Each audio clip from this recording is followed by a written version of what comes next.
தமிழ்நாட்டில் கடந்த 50 வருடங்களாக திமுக, அதிமுக என்று திராவிட கட்சிகள் மாறி மாறி ஆண்டுகிட்டு வர்றாங்க. அந்த நிலைமை மாறப் போகிறதா? இல்லை மீண்டும் திராவிட கட்சி தான் வேலூன்றி காலூன்றி தமிழ்நாட்டில் ஊண்டப் போகிறதா? அப்படின்றத 2026 தீர்மானிக்க போகிற அந்த ஒரு எலெக்ஷன்.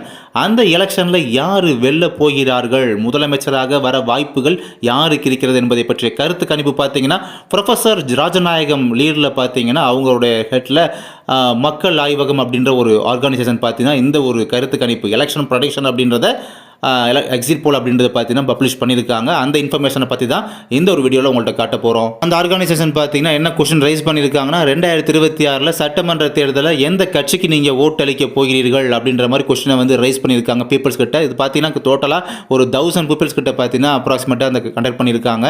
இதில் வந்து திமுகவுக்கு தான் அவங்க ஓட்டு போடுவோம் அப்படின்ற மாதிரி 33.3% நபர்கள் பார்த்தீங்கன்னா பதிலளிச்சிருக்காங்க.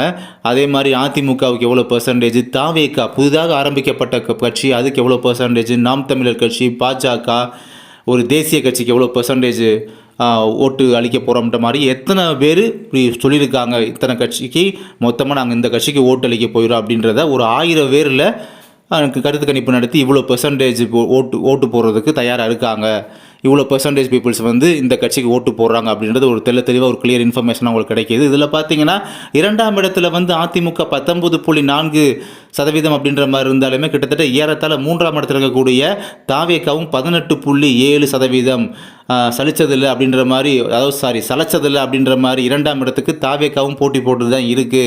1%, 1.5% இவ்வளோ தான் டிஃப்ரென்ஸ் பிட்வீன், இவ்வளோ தான் இருக்குது.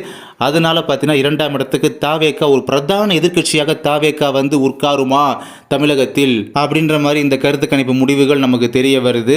இந்த கருத்து கணிப்பை பற்றி நீங்கள் என்ன நினைக்கிறீங்க அப்படின்றத கீழே உள்ள கருத்து கணிப்பு பெட்டியில் தெரிவியுங்கள். நன்றி.